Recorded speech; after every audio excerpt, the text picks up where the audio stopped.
Welcome to the Ruling Report. My name is Bill Mavropoulos and I'm from VT Advisory. And today I wanted to talk to everyone about the latest ATO protocol for legal professional privilege. The name of the protocol is Compliance with Formal Notices, Claiming Legal Privilege in Response to Formal Notices. This protocol contains the ATO's recommended approach for identifying communications covered by LPP and making LPP claims to the ATO. The protocol is broken up into two real main parts.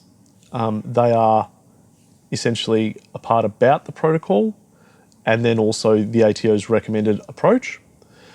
The protocol also has a number of addendums, 4 in total. The first gives context and background. The second provides additional aspects that we should be aware of. The third provides examples, and the fourth has the Australian Government Solicitor's advice in relation to legal privilege. This protocol has been developed to assist legal practitioners and also other advisors when making legal professional privilege claims. Legal professional privilege claims are where a legal practitioner asserts a client's right to not provide a document to the Commissioner because it was produced under legal professional privilege. There are specific rules around that. Rather than go through those rules in great detail, I am just going to summarise the actual protocol itself. It's important when we look at this protocol to understand that it does not cover informal provisions of information to the ATO. It only covers where the ATO has formally requested documents and there is a claim of privilege being made by the legal practitioners for a particular client. Its purpose is to recommend an approach or standardise an approach and give the ATO's view of the best way to do so that it is dealt with efficiently and effectively and to the benefit of all parties involved. The protocol applies to legal practitioners and non-legal practitioners generally. It applies to all applicable LPP claims regardless of the firm or business structure within which the service or engagement is provided. But note again that it is for formal requests rather than informal. It only covers formal requests. The protocol is relevant to taxpayers that are making LPP claims when responding to formal notice or information gathering notices. This will typically be large businesses that have received a notice as part of a dispute or audit.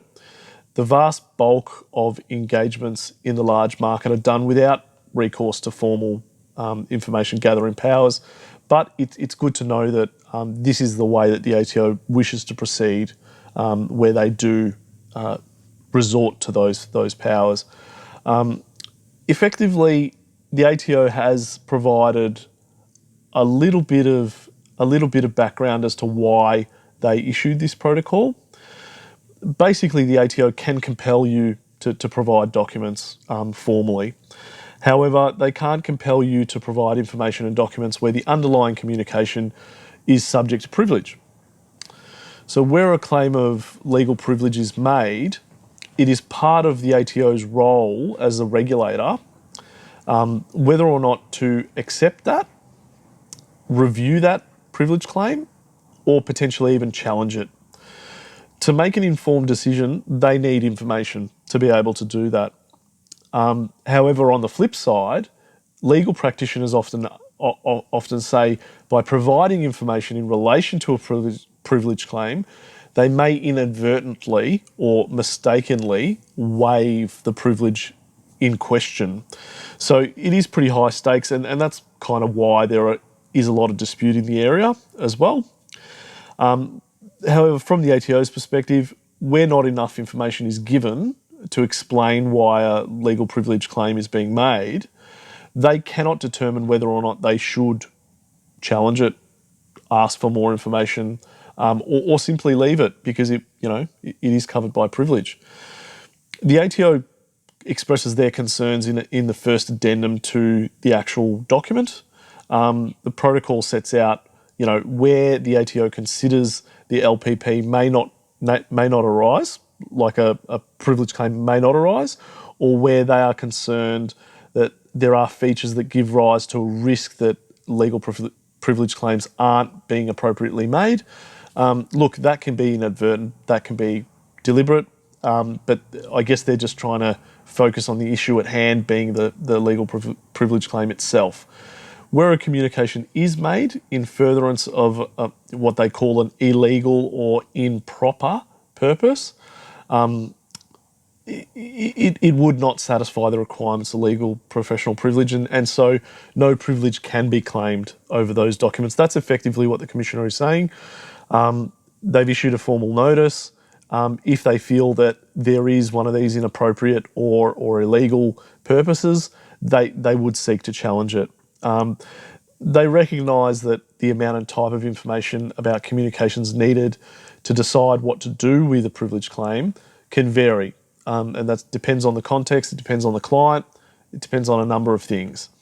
We also recognise, the ATO does recognise that there is not a standard amount of information that must be provided for the purposes of working out whether or not there's a claim.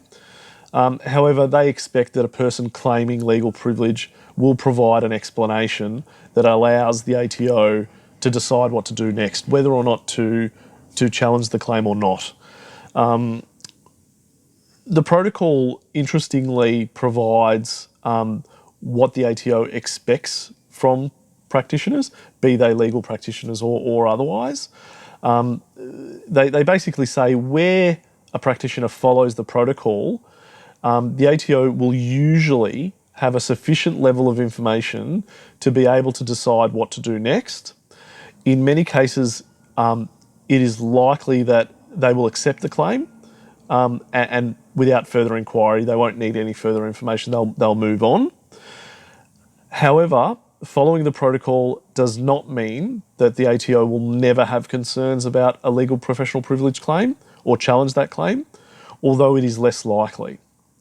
In these types of cases, it does mean that the ATO will be able to more readily identify what the concerns are that they have in relation to the particular claim, and ask specific questions about their concerns. For example, they might be concerned that there is a requisite relationship between a lawyer and a client. That might be one of the issues that they have with a particular claim. Other areas of concern are contained in the first addendum to the protocol. If the protocol is not followed, there's a presumption that the legal professional privilege claim is invalid or should be just challenged. That's the way that the ATO will approach that claim. The ATO does appreciate that in some circumstances, taxpayers may decide to adopt none or particular parts of the protocol and not follow all of the recommendations set out in the protocol itself. So the ATO requests that clients, through their legal practitioners, explain to them why there's a departure from the protocol. If a client or legal practitioner doesn't follow this particular approach, which is voluntary, they should, and they don't explain why they don't, they should expect that it's likely that the ATO will make further inquiries. Effectively, the ATO will likely look at this. I think it's great to pause here and consider the question of whether or not privilege is waived, and that is something that is touched on in the document. But I think one of the things that the document doesn't drill into, and something that people should think about, is whether or not the waiver of privilege waives it for other parties other than the regulator, being the ATO. For example, does it then mean that ASIC can get access to these documents if enough information is provided to the ATO because of a particular litigation or court action? It is probably something that, a question to ask the ATO in particular matters. The protocol also goes through computer-assisted technology in greater detail as to how to use it, as well as when it will impact upon legal professional privilege claims. It's expected that gets used. So effectively, there are three steps in complying with the particular protocol. The first step is to assess the situation and the communication. This would be considering the nature of the legal engagement or service, reviewing and determining the status of each individual communication under that legal engagement or service, checking if the identified communication are the type that need to be looked at more intensively, or alternatively, are unlikely to have legal professional privilege attaching to them. The next step is to explain or particularise the basis of a legal professional privilege claim, prepare particulars to support a legal professional privilege claim, recommend different levels of particulars based on the different types of engagements or communications, provide the level of detail outlined in the protocol to allow the ATO to understand the privilege claim and decide more quickly whether or not they will accept, review, or challenge the claim, and also use the standard form that the ATO provides. The third step is to advise or tell us how you approach your LPP claim, as well as telling the ATO about the legal professional privilege claim or LPP. The ATO asks for the client to tell them what the approach of their advisor is going to be when they make the claim, including how they use the protocol in doing that. So, I mean, look, the rest of the protocol actually goes through in detail those steps. I don't intend to kind of go through that in great detail. It's really just to set out those three steps, and to understand that in each of those steps, the ATO actually sets out the types of documents that they will typically see at those relevant steps, and whether or not they feel that legal privilege will attach to those documents. It's important that legal practitioners form their own views, notwithstanding the voluntary protocol. It is very much a discussion on a case-by-case basis as to whether or not privilege would attach, and that's a matter for solicitors entirely. Look, I think accounting professionals, especially after the PwC decision on privilege, it's incumbent on them to also be aware of these issues and understand them enough to actually have a conversation with the client and obviously the legal practitioners in question, as some documents produced may very well have privilege attached to them, some may not. That's a discussion, at that point in time, but it is certainly something that accountants and tax practitioners in general who are not lawyers should be aware of. Look, in identifying the service, the ATO has stratified or broken up the types of parties that they typically run into, and whether or not the documents are likely to be privileged or not.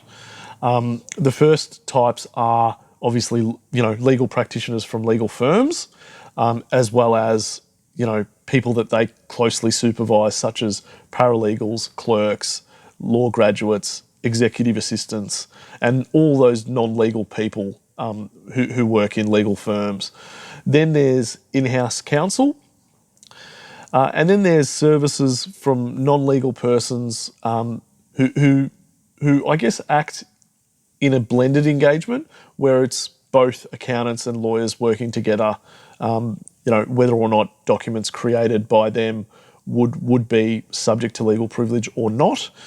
And so, assessing each of those communications is different, or I guess that second step is different, depending on the source of the communication. That's the way that they've broken it up. It's important to acknowledge and understand that this protocol is not intended to be legal advice on, whether or not privilege will attach to a specific document.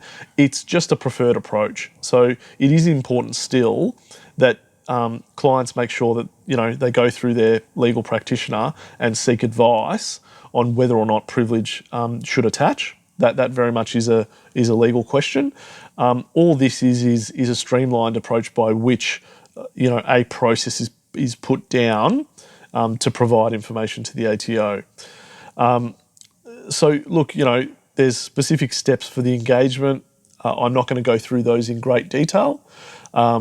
Then there's explanation in relation to the legal professional privilege claim itself. And this is probably the most contentious step. The reason being, there's obviously the scope for a waiver of privilege, which, can have pretty significant impact on a particular client.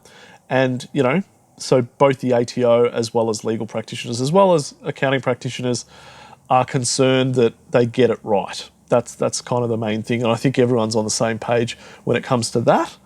There are circumstances in which legal professional privilege claims could amount to a waiver of privilege.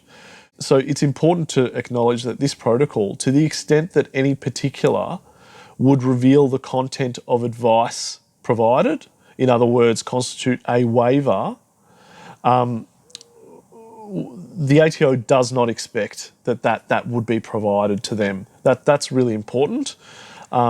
They also encourage clients and practitioners, when they're making these sort of disclosures, to actually seek independent legal advice as to whether or not to provide the document in question, whether or not privilege would attach, and whether or not a waiver of privilege would occur by providing the document.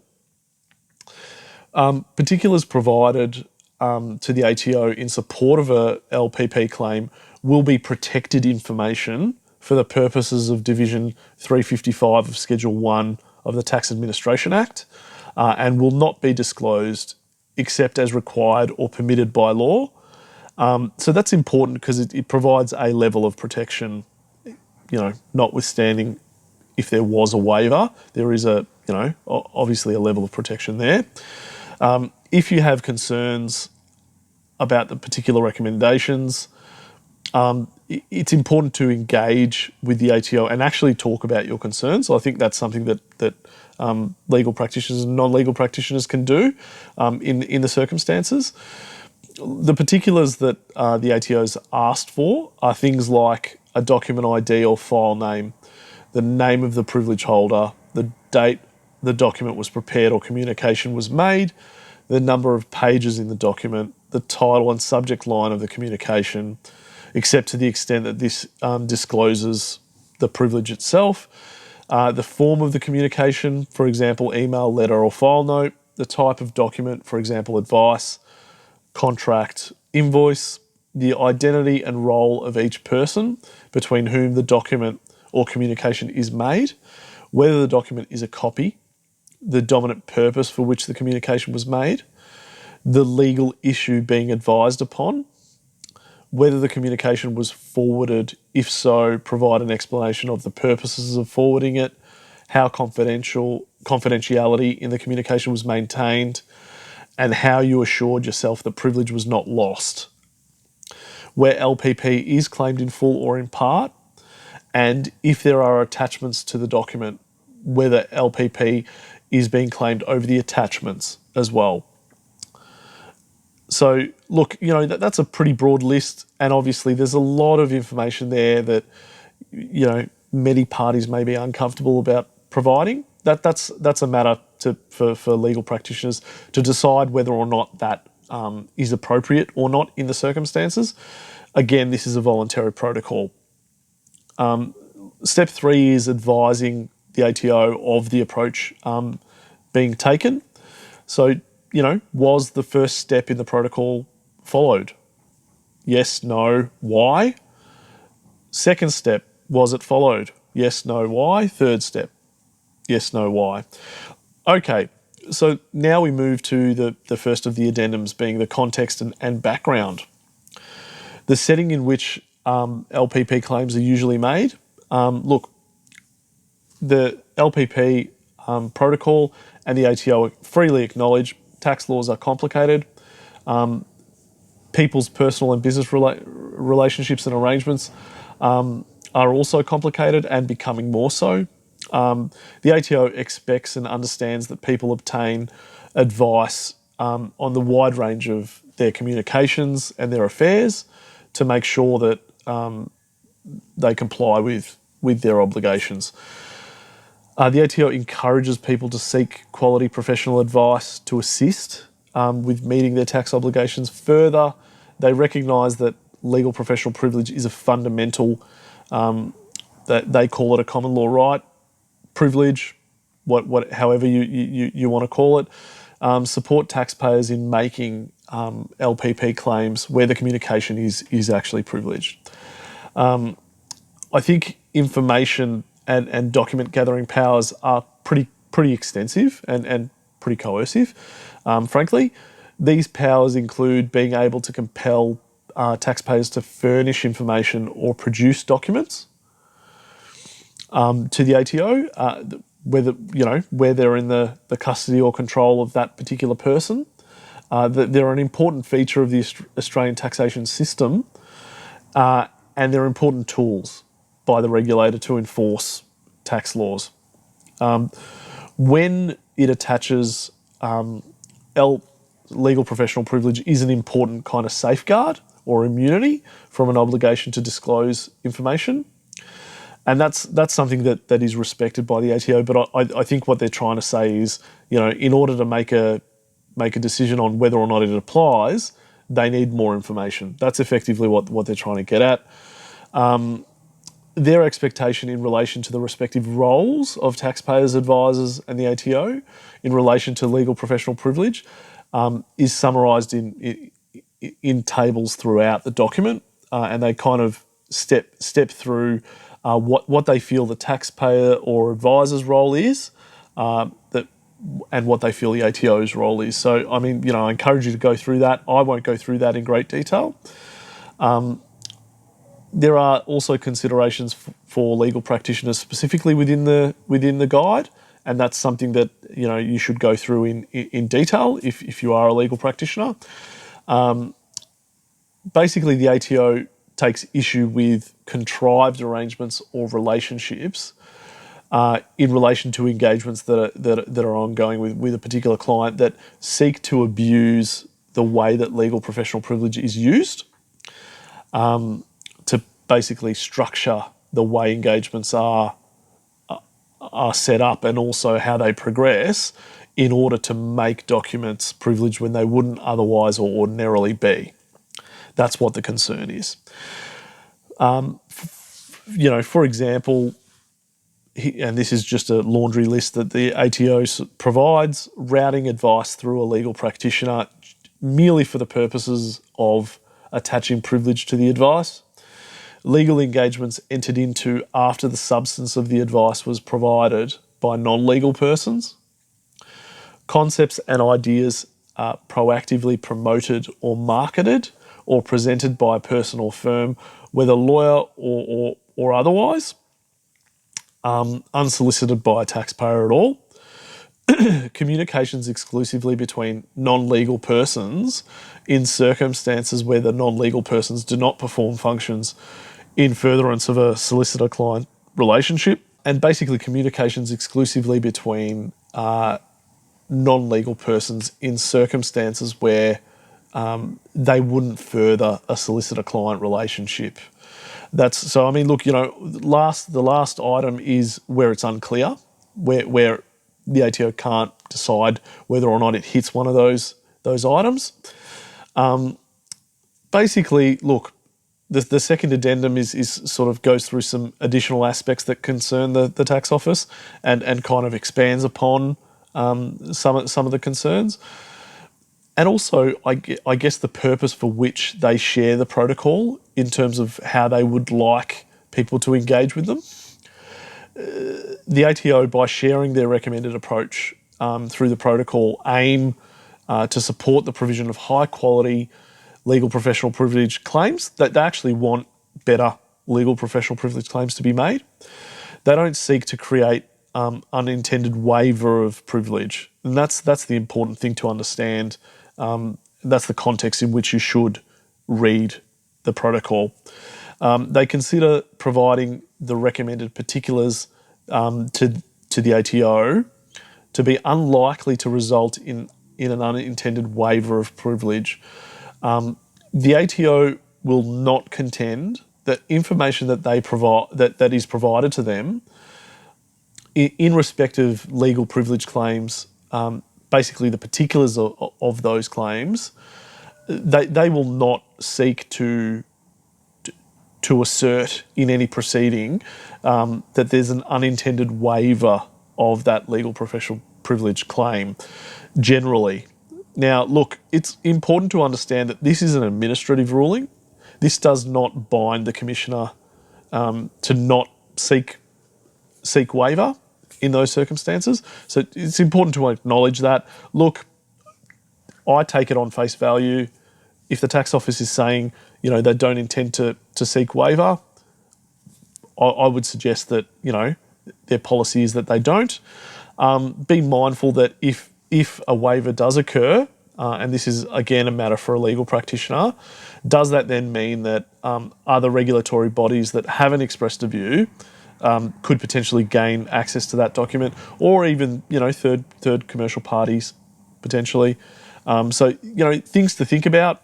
And it's probably why one of the addendums to this document actually has the Solicitor General's advice in relation to how this works, to kind of allay concerns in the taxpayer community. So effectively, the request for advice from the Australian Government Solicitor was provided in addendum 4, and that's kind of like the next addendum that I'd like to go through. I'm probably going to skip addendum 3 in terms of the examples. There are a number of examples. I don't know how much value it is to go through them. I'd rather cover the substantive parts of the protocol. So addendum 4, the Government Solicitor, effectively it was in relation to the ATO draft legal professional privilege protocol. It provides written feedback on waiver of privilege, which is kind of like the key issue that people are concerned about. It sets out the nature of the requested advice, and then summarises that advice.